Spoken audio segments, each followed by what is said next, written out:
بسم اللہ الرحمن الرحیم۔ محترم سامعین و ناظرین، آج ہمارا نور الایضاح کا یہ چھٹا سبق ہے۔ ادھر ادھر اسفار زیادہ ہونے کی وجہ سے سبق نہیں ہو سکا۔ آج بہرحال یہ چھٹا سبق ہے درس نور الایضاح کا۔ وطاہر مطہر مکروہ وہو ما شرب منہ الہرۃ ونحوها وکان قلیلا۔ وطاہر مطہر مکروہ، اور وہ پانی جو خود پاک ہو دوسرے کو پاک کرنے والا ہو، مکروہ لیکن اس کا استعمال کرنا مکروہ ہو۔ وہو ما شرب منہ الہرۃ، اور یہ وہ پانی ہے شربہ کے پی لیا ہو منہ جس میں سے الہرۃ بلی نے، ونحوہا اور اس جیسے جانور نے یعنی بلی جیسے جانور نے، وکان قلیلاً حال یہ ہے کہ وہ پانی تھوڑا ہو، قلیل مقدار میں ہو۔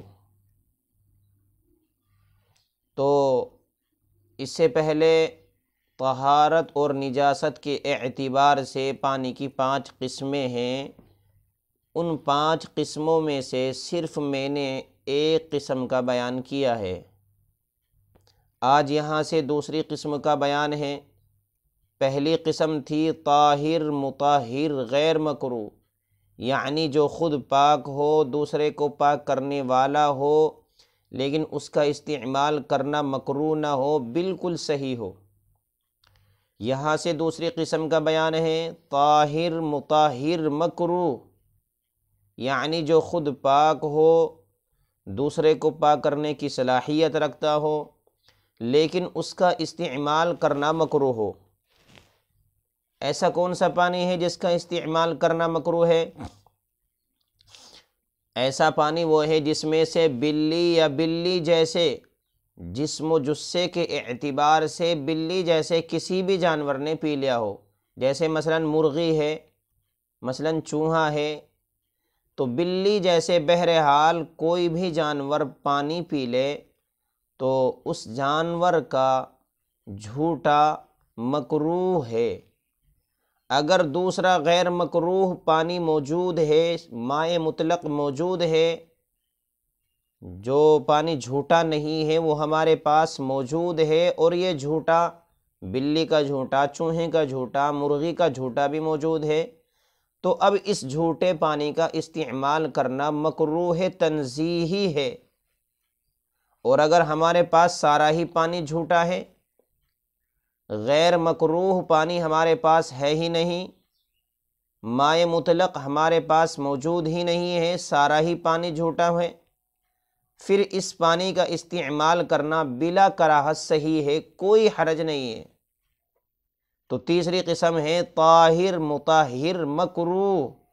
طاہر جو خود پاک ہو، مطہر پاک کرنے کی صلاحیت رکھتا ہو یعنی اس کا استعمال کیا جا سکتا ہو، مکروہ یعنی اس کا استعمال کرنا مکروہ ہو، ناپسند ہو۔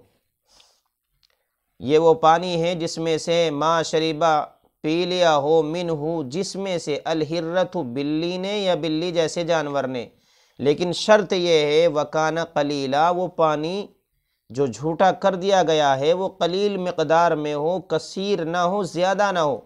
اس کا مطلب یہ ہے قلیل کی قید لگا کر کے مصنف علیہ الرحمہ نے ہمیں یہ بات بتلا دی ہے، اگر ماء کثیر ہے اور اس میں سے بلی یا بلی جیسے جانور نے پی لیا ہے تو وہ پانی مکروہ نہیں ہوگا، کثیر ہونے کی وجہ سے، زیادہ ہونے کی وجہ سے وہ پانی بالکل صحیح رہے گا۔ آگے چلیں۔ وطاہر غیر مطہر وہو ما استعمل لرفع حدث او لقربۃ کالوضوء علی الوضوء بنیتہ۔ طاہر غیر مطہر، اور یہ وہ پانی ہے جو خود پاک ہو، غیر مطہرین دوسرے کو پاک کرنے کی صلاحیت نہ رکھتا ہو، وہو ما استعمل، اور یہ ایسا پانی ہے کہ استعمال کر لیا گیا ہو، جسے لرفع حدث حدث کو دور کرنے کے لیے، او لقربۃ یا ثواب حاصل کرنے کے لیے، کالوضوء علی الوضوء جیسا کہ وضو پر وضو کرنا، بنیتہ اسی کی نیت سے، یعنی وضو کی نیت سے۔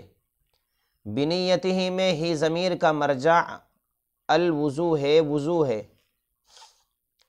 تو ذرا سی ہلکی سی تحقیق سن لے۔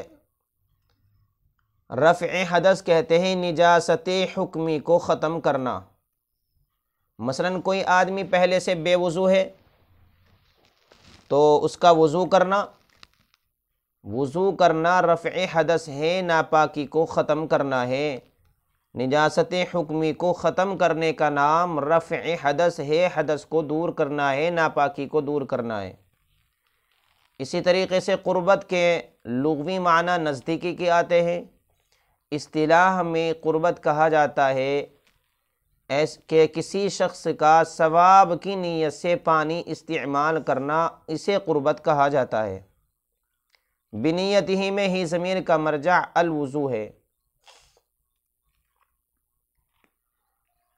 تو مصنف علیہ الرحمٰن نے اس عبارت میں تیسری قسم کا بیان کیا ہے۔ تیسری قسم ہے طاہر غیر مطہر، یعنی جو خود پاک ہو لیکن دوسرے کو پاک کرنے کی صلاحیت نہ رکھتا ہو، اس سے دوبارہ وضو کرنا اور غسل کرنا صحیح نہ ہو۔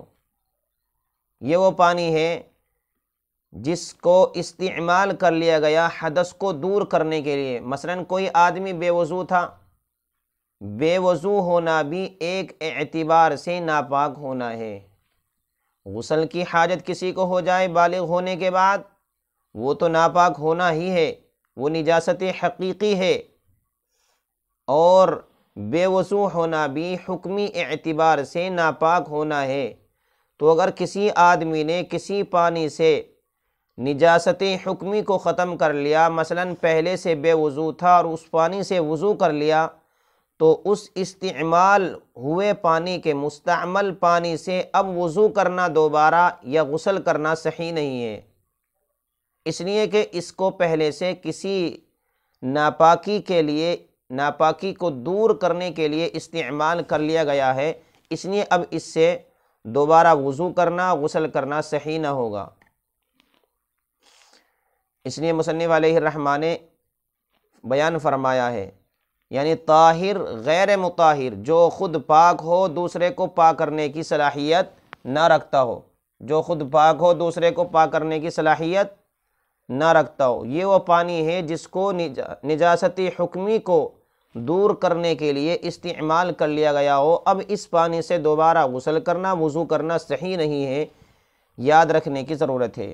ایک بات اور یاد رکھنا ہے، مثلا ہم نے کھانا کھانے کے لیے ہاتھ دھلے ہیں، تو ہاتھوں سے ٹپکنے والے پانی کا بھی یہی حکم ہے، یہ مستعمل ہو گیا ہے۔ اب اس سے دوبارہ آپ جو ہے وضو نہیں کر سکتے، غسل نہیں کر سکتے۔ البتہ اگر کوئی چیز ناپاک ہے، مثلا میرے رومال کے اوپر کوئی ناپاکی لگی ہوئی ہے، تو اس مائع مستعمل سے اس نجاست حقیقی کو دور کیا جا سکتا ہے، نجاست حقیقی کو دور کیا جا سکتا ہے،